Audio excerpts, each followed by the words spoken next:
નમસ્તે વિદ્યાર્થી મિત્રો, જ્ઞાનપથ શૈક્ષણિક સંકુલમાં આપનું હાર્દિક સ્વાગત છે. ધોરણ 6 વિષય સંસ્કૃત એસએમમાંથી વંદના. આજે આપણે રિવિઝન કરીશું. તો પ્રશ્ન નંબર 1, શબ્દાર્થ. સાક્ષાતનો અર્થ થાય નજર સામે, પ્રત્યક્ષ. મહાકાયનો અર્થ થાય વિશાળ કાયાવાળા અથવા તો શરીરવાળા. વિદ્યારંભ, વિદ્યાની શરૂઆત. પરબ્રહ્મ, પરમ તત્વ અથવા તો પરમાત્મા. આમાંથી કોઈ પણ એક શબ્દ લખી શકો. નમઃ, નમસ્કાર. કરિષ્યામિ, કરીશ. ત્યાર પછી ભાષાંતર આપેલું છે, જે તમારે પરીક્ષામાં પણ પૂછાય છે કે સંસ્કૃતનો શ્લોક આપેલો હોય અને તમારે એનું ભાષાંતર કરવાનું રહે છે. સૂચના એવી હોય કે નીચે આપેલા શ્લોકોનું ગુજરાતીમાં અનુવાદ કરો અથવા તો ગુજરાતી કરો.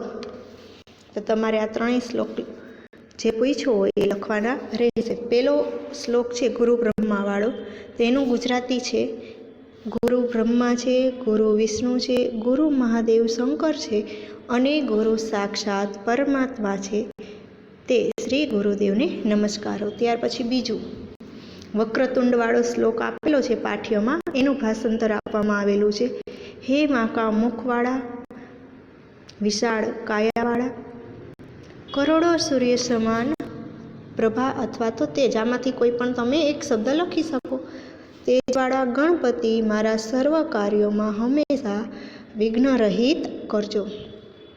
આ જે કાઉન્સમાં શબ્દ આપેલા છે એ તમે લખી શકો અથવા ન પણ લખો તો ચાલે. ત્યાર પછી ત્રીજો શ્લોક છે શારદે દેવીવાળો, એનું ભાષાંતર આપવામાં આવેલું છે. હે વીણા અને પુસ્તક ધારણ કરનારી દેવી શારદા, તને નમસ્કાર હો પણ લખી શકો અને અહીં હજો આપેલો છે એ પણ તમે લખી શકો. હું વિદ્યાની શરૂઆત કરીશ ત્યારે હંમેશા મારા પર પ્રસન્ન રહેજે. ત્યાર પછી આપેલા છે વિકલ્પ.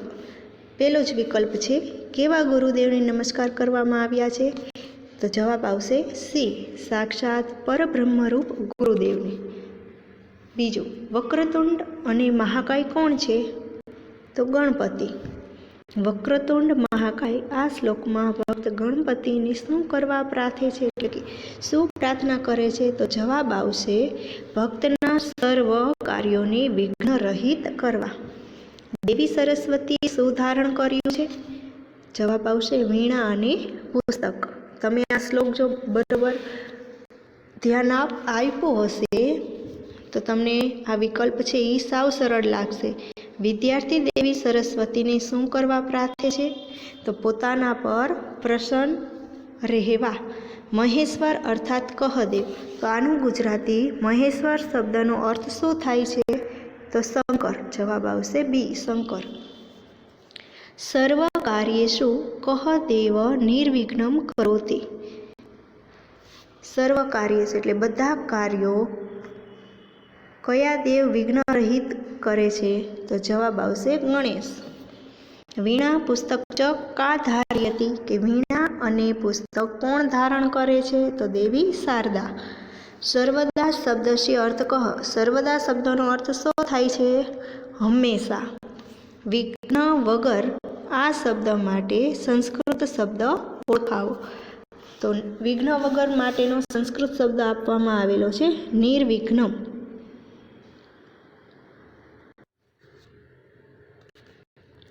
પાઠને આધારે યોગ્ય શબ્દ વડે ખાલી જગ્યા પૂરો. તમારે એસએમ સાથે રાખવાનો અને પેલી ખાલી જગ્યામાં ધ્યાન. તસ્મે ખાલી જગ્યા નમઃ શ્રી ગુરુવે નમઃ. બીજી ખાલી જગ્યા છે ગુરુ સાક્ષાત પરબ્રહ્મ.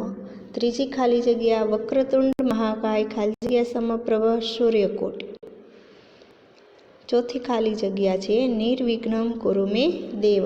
પાંચમી ખાલી જગ્યા નમસ્તે શારદે દેવી. ત્યાર પછી જોડકા. અ વિભાગમાં પ્રશ્ન આપેલા છે, બ વિભાગમાં જવાબ આપેલા છે. નિર્વિઘ્નમ કુરુ મે દેવ, નીચે અહીં જવાબ આપેલા છે. નિર્વિઘ્નમ કુરુ મે દેવ, જવાબ આવશે સર્વકાર્યેષુ સર્વદા ગુરુ સાક્ષાત પરબ્રહ્મ તસ્મૈ શ્રી ગુરુવે નમઃ. નમસ્તે શારદે દેવી વીણા પુસ્તક ધારિણી. ત્યાર પછી છે ગુજરાતીમાં એક વાક્યના પ્રશ્નના ઉત્તર. પેલું છે, કેવા ગુરુદેવને નમસ્કાર કરવામાં આવ્યા છે? તો બ્રહ્મા વિષ્ણુ મહાદેવ સ્વરૂપ તથા સાક્ષાત પરમાત્મા સ્વરૂપે ગુરુદેવને નમસ્કાર કરવામાં આવ્યા છે. દેવી સરસ્વતી શું ધારણ કર્યું છે? તો વીણા અને પુસ્તક. વિદ્યાર્થી દેવી સરસ્વતીને શું કરવાની પ્રાર્થના કરે છે? વિદ્યાર્થી દેવી સરસ્વતીની હંમેશા પોતાના પર પ્રસન્ન રહેવાની પ્રાર્થના કરે છે. વક્રતુંડ મહાકાય શ્લોકમાં ભક્ત ગણપતિની શી પ્રાર્થના કરે છે? આ શ્લોકમાં ભક્ત ગણપતિને પ્રાર્થના કરે છે કે હે દેવ, મારા સર્વ કાર્યો હંમેશા વિઘ્ન રહિત કરજો. ખરા ખોટા? પેલું, ગુરુ બ્રહ્મદેવ જેવા છે, સાચું. ગુરુ વિષ્ણુ ભગવાન જેવા ચતુર્ભુજ છે, વાક્ય સાચું છે. ગુરુ મહાદેવ સ્વરૂપ છે, વાક્ય સાચું છે. ગણપતિનું બીજું નામ વક્રતુંડ છે, વાક્ય કેવું છે? સાચું. ગણપતિ કરોડો સૂર્ય સમાન તેજવાળા છે, વાક્ય કેવું છે? સાચું. હવે આવે છે સમાનાર્થીમાં પેલું, દેવઃ. તો દેવઃ ને ઈશ્વર અને ભગવાન. બીજું છે મહેશ્વર શિવ મહાદેવ. ત્રીજું વક્રતુંડ તો ગણેશ ગણપતિ. ચોથું છે શારદા તો સરસ્વતી વિદ્યાદેવી. ત્યાર પછી આવે છે વિરુદ્ધાર્થી શબ્દ આપો. વિઘ્નમ તો નિર્વિઘ્નમ, પ્રસન્ના તો અપ્રસન્ના. હવે આવે છે ચિત્રપદાની 1 થી 4. વૃષભ બળદ, ગદર્ભ ગધેડો, મેષ નો અર્થ શું થશે? ઘેટું. નકુલ નોળિયો, મયુર મોર, કાક કાગડો, તાલ તાળો, દીપ દીવડો, ઘટ ઘડો, સર્પ સાપ, મકર મગર, મંડુક દેડકો, બાલિકા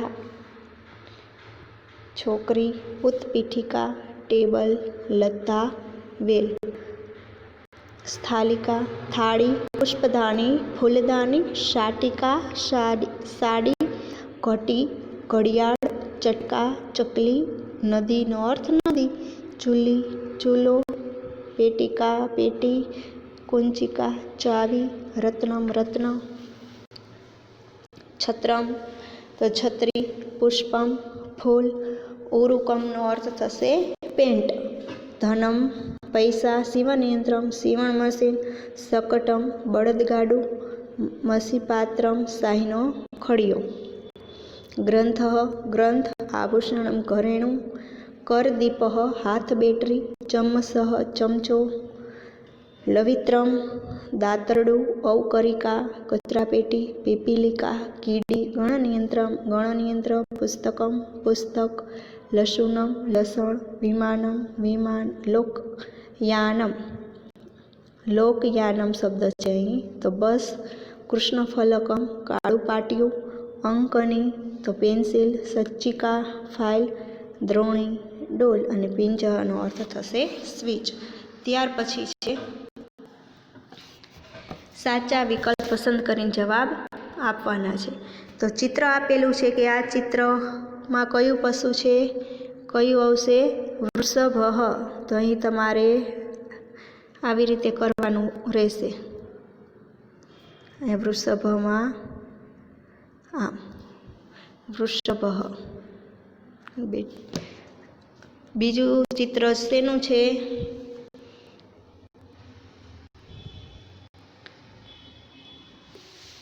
ગધેડાનું. તો જવાબ આવશે ગદર્ભ. ત્રીજું ચિત્ર શેનું છે? ઘેટાનું. તો ઘેટાનો અર્થ શું થશે? મેષ.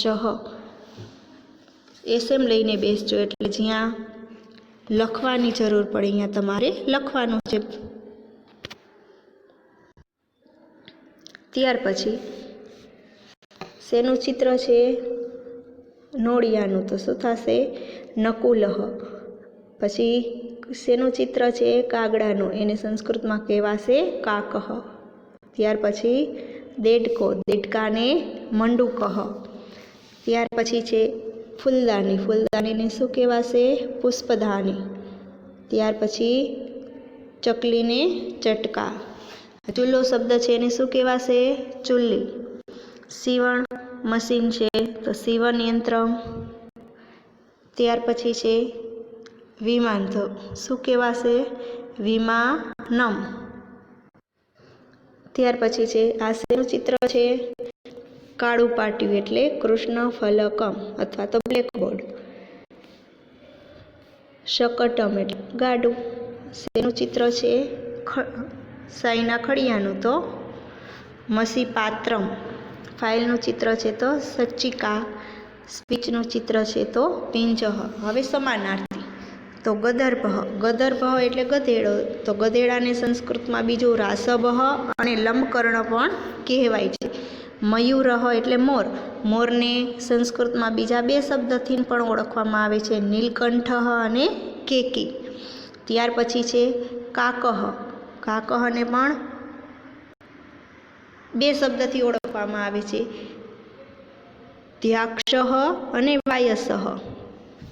ત્યાર પછી ઘટહ તો કુંભ પણ ઓળખવામાં આવે છે. ત્યાર પછી છે સર્પ. સર્પને 2 શબ્દથી ઓળખવામાં આવે છે, ભુજંગહ અને ઉરંગહ.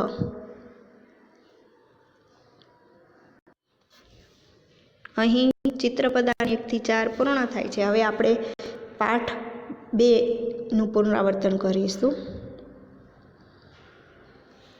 આકાશઃ પતતિ, આકાશ પડે છે. એમાં સૌ પ્રથમ આપવામાં આવેલા છે શબ્દાર્થ.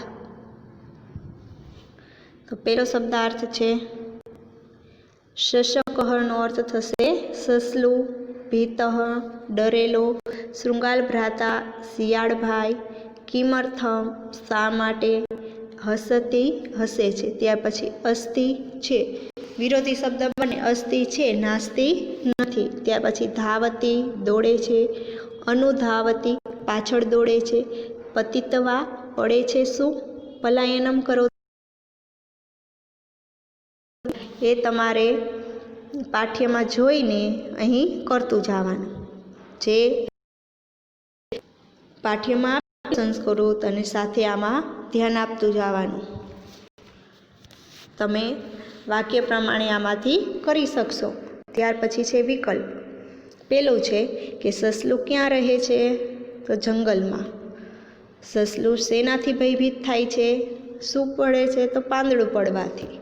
પર્ણમ શબ્દથી અર્થ કહ, તો આનું ગુજરાતી થશે કે પર્ણમ શબ્દનો અર્થ શું થાય છે? તો પાંદડું. ભયભીત સસલાની પાછળ કોણ દોડે છે? શિયાળ અને વાંદરો. શશકઃ ગચ્છતિ તદા સિંહ કિમ કરોતિ, કે જ્યારે સસલું જાય છે ત્યારે સિંહ શું કરે છે? જવાબ આવશે અનુગચ્છતિ. સસલું જાય છે ત્યારે સિંહ તેની પાછળ જાય છે એટલે અનુગચ્છતિ જવાબ આવશે. ત્યાર પછી છે શશકઃ કિમ કરોતિ. સસલું શું કરે છે? તો જવાબ આવશે શયનમ. ત્યાર પછી પર્ણપતતિ અતઃ કહ ભવતિ, કે પાંદડું પડે છે આથી કોણ ડરી જાય છે? તો જવાબ આવશે શશકઃ. શશકઃ કુત્ર આગચ્છતિ. સસલું ક્યાં આવે છે? તો વૃક્ષ સમીપમ, વૃક્ષની પાસે. હવે પાઠને આધારે ખાલી જગ્યા છે. તસ્મિન વને એકઃ ખાલી જગ્યા નિવસતિ, કે તે જંગલમાં એક ખાલી જગ્યા રહે છે. તો શશકઃ જવાબ આવશે શશકઃ. બીજી ખાલી જગ્યા છે ભીતઃ ખાલી જગ્યા ધાવતી, શૃંગાલઃ ખાલી જગ્યા, કે ડરેલું ખાલી જગ્યા દોડે છે, શિયાળ ખાલી જગ્યા. તો જવાબ આવશે શશકઃ અને અનુધાવતી, કે ડરેલું સસલું દોડે છે અને શિયાળ તેની પાછળ દોડે છે. ત્રીજી ખાલી જગ્યા છે કે શશકઃ વૃક્ષ સમીપમ ખાલી જગ્યા, કે સસલું વૃક્ષ પાસે ખાલી જગ્યા. આ ગચ્છતિનો અર્થ થશે આવે છે. શશકઃ કિમપી ન વદતિ, સિંહ ખાલી જગ્યા કિમપી અને હસતી. સસલું કંઈ પણ બોલતું નથી અને સિંહ હસે છે. અને છેલ્લી ખાલી જગ્યા છે શશકઃ ખાલી જગ્યા કરોતિ. સસલું ખાલી જગ્યા કરે છે તો જવાબ આવશે પલાયનમ. ત્યાર પછી છે ખરા ખોટા, કે પેલું છે કે એકસ્મિન ઉદ્યાને શશકઃ નિવસતિ.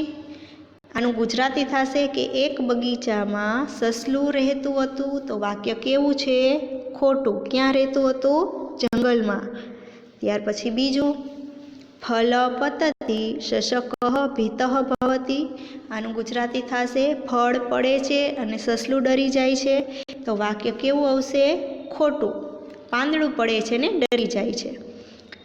ત્રીજું છે શૃગાલ ભ્રાતઃ ધાવતુ આકાશઃ પતતિ. શિયાળભાઈ દોડો, આકાશ પડે છે. વાક્ય કેવું છે? સાચું. વાનરઃ અપી અનુધાવતિ. વાંદરો પણ પાછળ દોડે છે. તો વાક્ય કેવું આવશે? સાચું. અને છેલ્લું શશકઃ નદી સમીપમ આગચ્છતિ. કે સસલું નદી પાસે આવે છે. તો વાક્ય કેવું છે? ખોટું. ક્યાં આવે છે? વૃક્ષ પાસે. હવે આવે છે જોડકા. શશકઃ શું આવશે? શયનમ કરોતિ. ત્રીજા સાથે જોડવાનું. વાનર ભ્રાતઃ જવાબ આવશે ધાવતુ. કુત્ર પતતિ આકાશઃ. શૃગાલઃ અનુધાવતિ. નીચે અહીં જવાબ આપેલા છે. હવે આવે છે ગુજરાતીમાં પ્રશ્ન જવાબ. પેલું છે કે સસલું વાંદરાને શું કહે છે? જવાબ આવશે વાંદરાભાઈ દોડો, આકાશ પડે છે. બીજું છે કે ડરેલા સસલાની પાછળ કોણ કોણ દોડે છે? તો ડરેલા સસલાની પાછળ શિયાળ, વાંદરો દોડે છે અને સિંહ તેની પાછળ જાય છે. ઝાડની પાસે આવીને સિંહ સસલાને શું કહે છે?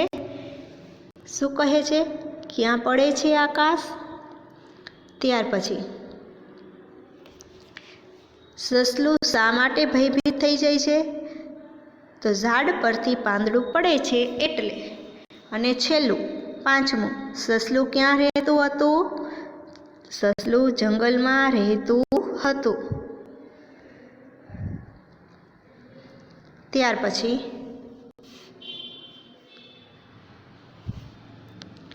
સસલું ક્યાં આવે છે? તો સસલું ઝાડની પાસે આવે છે. સસલું કંઈ બોલતું નથી ત્યારે સિંહ શું કરે છે?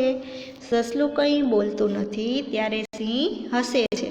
હવે સમાનાર્થી શબ્દ છે. પેલું વનમ. તો વનમ એટલે જંગલ. તો જંગલને બીજા બે સમાનાર્થી સંસ્કૃતમાં અરણ્યમ અને કાનમ તરીકે પણ ઓળખવામાં આવે છે. શૃગાલહ એટલે શિયાળ. તો શિયાળને સંસ્કૃતમાં બીજો શબ્દ જંબુકઃ. ત્રીજું વાનરઃ તો શાખામૃગઃ અને કપી. આકાશઃ તો ગગનમ અને નભઃ. સિંહ તો કેસરી અને હરિ. અને વૃક્ષઃ તો તરુ અને દ્રુમઃ. વિસર્ગ લગાવવાનો. વિરોધી શબ્દ છે. પેલું આગચ્છતિ ગચ્છતિ. આગચ્છતિ એટલે આવે છે, ગચ્છતિ એટલે જાય છે. હસતિ રોદિતિ. હસતિ એટલે હસે છે અને રોદિતિ એટલે રડે છે. આકાશઃ તો પૃથ્વી. આકાશનો વિરોધી પૃથ્વી.